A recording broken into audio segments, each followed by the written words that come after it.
Hey everybody, welcome to another episode of Daily Motivation. And today's episode 188 of 365.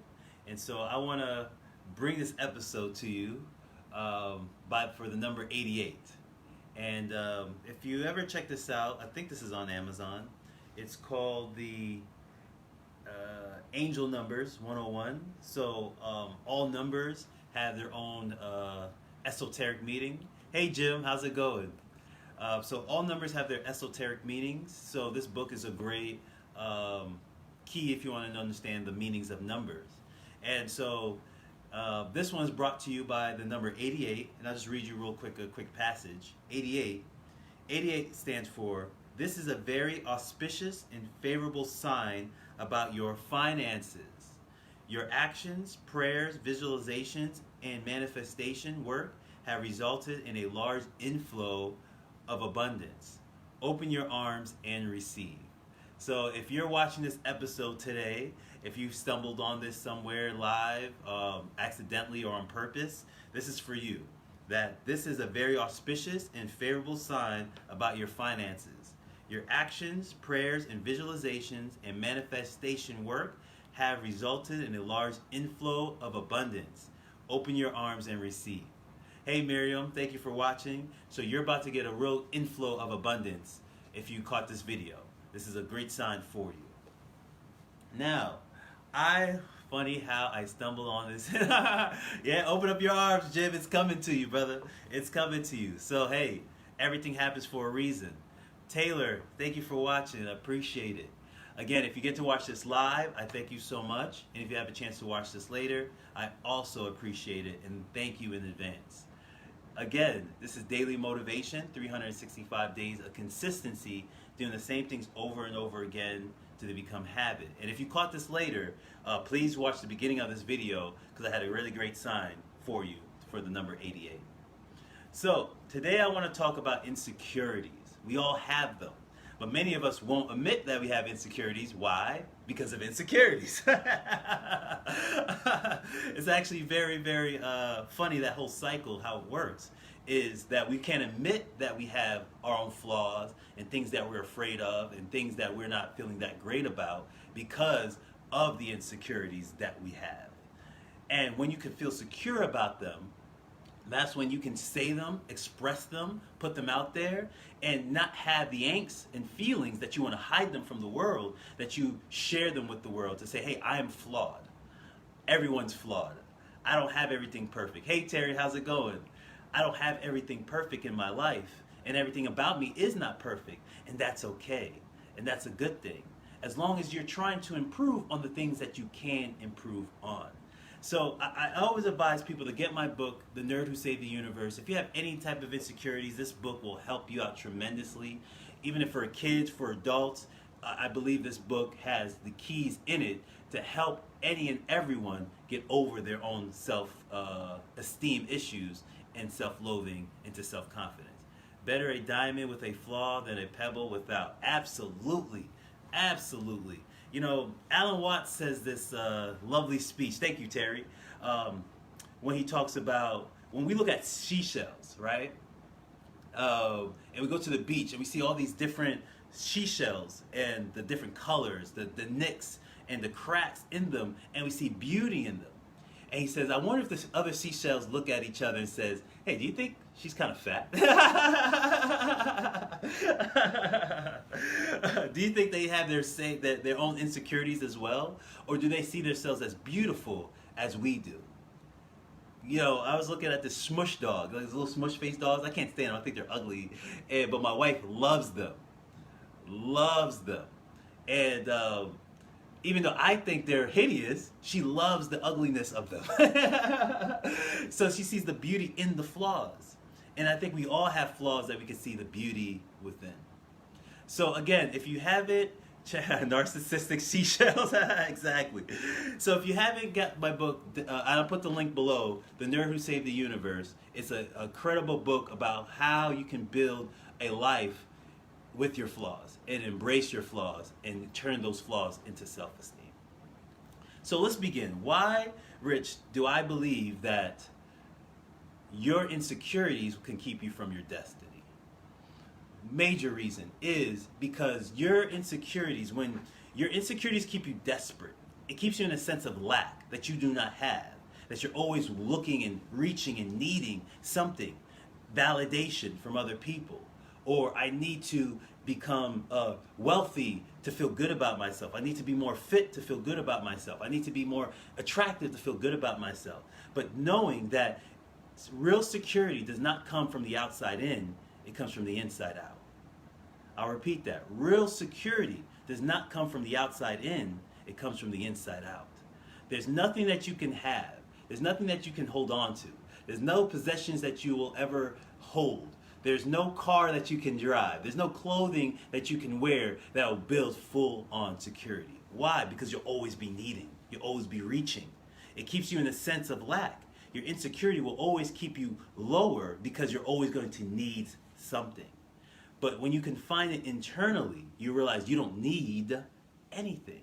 Everything that you need is within inside you. And when you can hold that to that security will have you make more moves and have you do decisions that's based on your internal goal, not for outside validation. See, what happens is when you're desperate, like I was listening to Eric Thomas, he said, when you're desperate, you make desperate moves. Meaning that you'll do things that are not from your gift. It's not from your own self-interest. Hey, Courtney, how's it going? It's not from your own soul's being. It comes from, hey, I want to impress other people. I want to do things for other people. And you can tell. Like if you have to constantly validate who you are for other people, you're in a sense of insecurity. And that insecurity will always keep you in a shell. That you will always do things because you'll think it's the new wave. You'll do it because it's the new trend. You'll do it because people think you're cool. You'll do it because you think people will validate you, which you'll start getting outside validation, which again, if they could give it to you, they can take it away. That's not real security. Anything that can be taken away from you is not from your real security. That comes from a sense of lack of being, of who you are. So you're not finding security within yourself, you're finding security from everyone else. And again, they can take that away from you at any point, at any time. You know, some celebrities, like when they're awesome today, hey, Elizabeth, thank you for your likes. They're awesome today, but then they're down tomorrow. But a real person that's inside themselves don't care. They say, hey, I'm hot today, I'm not tomorrow. Who cares? I don't do this for everyone else's validation. I do it because I love doing what I do. And that's when you start making moves that you're inspired to do, which I call inspired action, which I talk about in Destiny on Purpose. But inspired action is action that comes to you from the inside out. And those are the actions that get you the best benefit, the best results that you've been looking for, because you're not searching for those results. You're just doing it out of the kindness or your soul's being, out of your heart chakra. And you're just putting it out there. And people resonate with it because it comes from a higher source. Not from a source of, hey, I need this. I need you. Even in relationships, I need you. I love my wife because I know she don't need me. She wants to be with me, but she doesn't need me. And that's what makes me fall in love with her. Perfect example, guys, you ever try to talk to a girl, or girls, you ever talk to a guy and you chase him away? We chase him away because our sense of validation is out of that person. And nobody wants that responsibility. Nobody wants the responsibility to make you feel good. But if you feel good on your own and you still want to be around me, that relationship will flourish and blossom. Because it comes not from a sense of, I need something. I'm holding on to. See that emotion? It's like, oh. It's an emotion of, I don't feel good about me. So I need something outside of me to make me feel good about me. But if you can feel good about you from the outside, people will always feel good about you from the outside. I'll give a perfect example for myself. One of my very first speeches I ever gave at Toastmasters, I was not a good orator at the time, but I was doing a Toastmasters speech. And I was so vulnerable in that speech. I said, my name is Rich Fontaine. I have failed, but I'm not a failure. And I went through 3 different scenarios where I failed in my life and where I was learning and trying to create something to be better.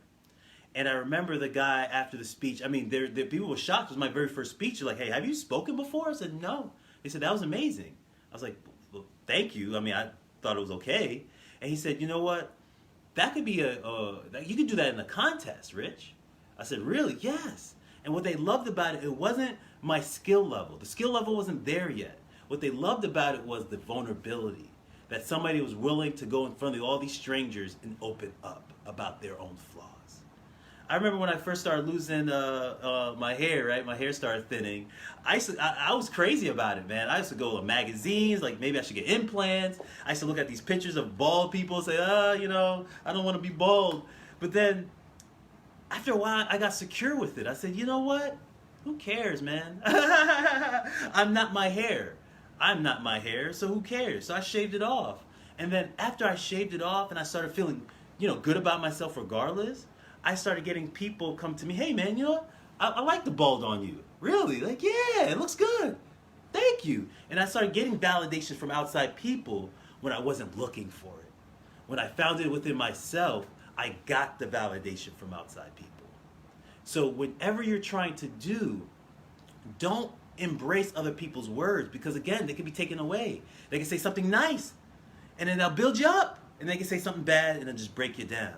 And then your emotions are always on this up and down roller coaster, trying to figure everything out. Women dig bald heads. Yeah, Terry, I didn't realize that until I did it. I saw, he's like, "Man, I like your bald head." I said, "Oh, thank you, baby." But at first, I was so insecure about it, because I started thinning when I was in my 20s. And I'm like, oh, God, I don't want to be bald. Hey, I don't mind the Mr. Clean look. You can call me Mr. Clean. I'm fine with it, baby. It's perfectly fine. Because I'm not insecure about it. I'm good with it. I'm good with me. But that started from the inside out. I had to do a lot of training, a lot of internal training.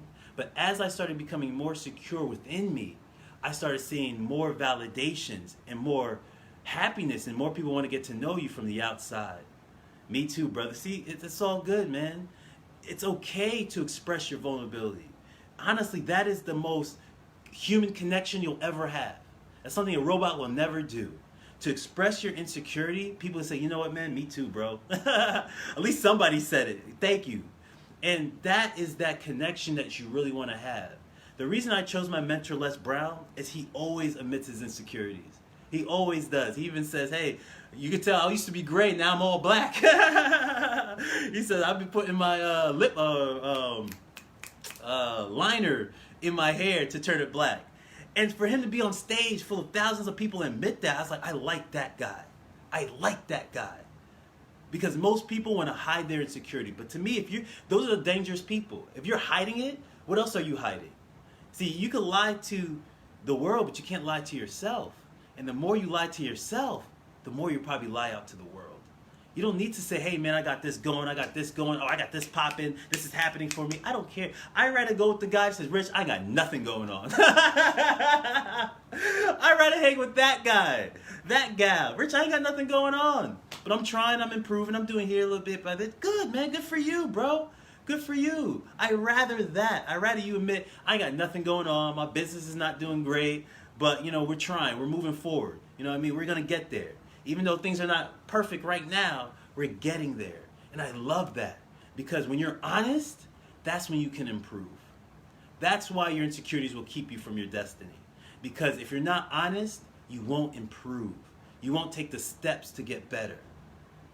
I remember I used to go to Toastmasters, and they would ream me. My man Mark Guy, I remember when I did a speech, he reamed me, man. He's like, "Rich, that wasn't that great, man." I was like, ouch. Ouch. But you know what happened? As soon as I got home, I started working on it. I was like, working. I came back the next week and I redid the speech, and he said, "All right, that was better. That was better. All right, cool. We're improving." See, that type of coaching, that type of realness helps you improve when you can be honest with you. But if you cannot be honest with you, you cannot be honest with the world. And the world wants you. They don't care about the facade. They don't care about what you have. They don't care about what you're doing. They care about you. Who's the real you? Behind that mask, who's the real you? That's what people care about. That's what the things people resonate with. I remember one of my guys I listen to on YouTube is Ralph from Infinite Waters. And he's so corny. He's such a lame. But I love that about him because he's just being honestly him. And that's what made me resonate with him. That's what made me watch his videos. That's what made me want to contact him because he's just being real. He says, listen, I'm corny, boy. I'm corny, I'm lame, but that's me. And he's not trying to pretend to be anything he's not. That type of honesty, I will go with any day of the week. But if you're hiding who you really are, the world doesn't have a chance to embrace it, flaws and all.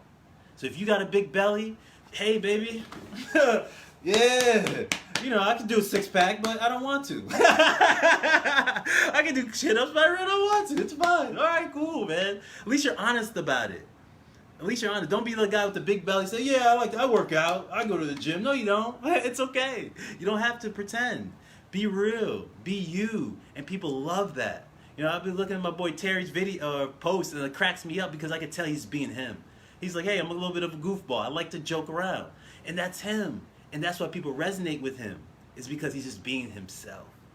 So if you got this message, please give me a thumbs up. Please like, please share. This is really, I really believe in this. And if you haven't checked the book, The Nerd Who Saved the Universe, we talk about insecurities all day in this, and this is how you get out of it. Just be real. Be authentically you. Flaws and all. And those flaws create your destiny. You are who you are for a reason. For a reason. Everybody has their flaws. I know, like, Julia Roberts used to talk about her big nose. And she'd say, well, this is me. And that big nose catapult her. Because she's like, hey, I'm not going to get surgery on this. I love my big nose. And that is what made people love her. Because you know what? She loves being her. When you love you, people will love you. And that's how you create your destiny. I hope this served you well. Again, either you could agree with me or not agree with me. Either way I feel, this was a successful conversation. Oh, I have some messages. I want to give people some shout outs, flaws and all. Thank you, Catherine. Thank you, Martin, for watching. Thank you, Miriam. Honest food for the soul, absolutely. One of my mentors says, feedback is the breakfast of champions. Honesty with yourself is the breakfast of champions. That's how you improve. I am practicing. It's a job. Mr. Fontaine, thanks for teaching us. Thank you, Catherine. Hey, fam.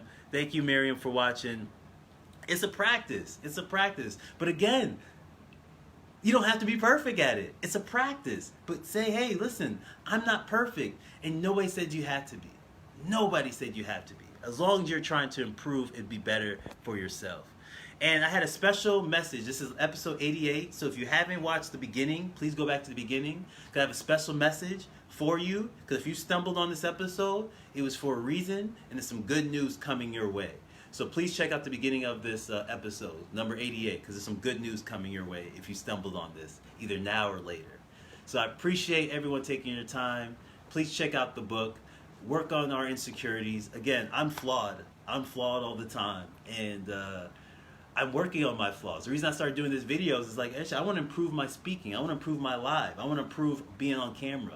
I want to improve on this. So let me work at it. And take the feedback. And take the negativity that comes with it. And say, okay, well, that wasn't perfect, but I can improve on it. That wasn't perfect, but I can improve on it. I'm not perfect, but I'm trying to improve on myself. And I know that's going to lead me to my destiny. Love is love. I appreciate all of you.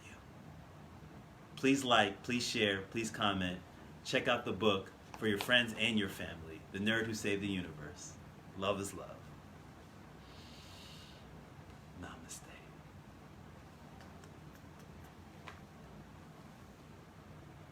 Oh, Sue, thank you for watching.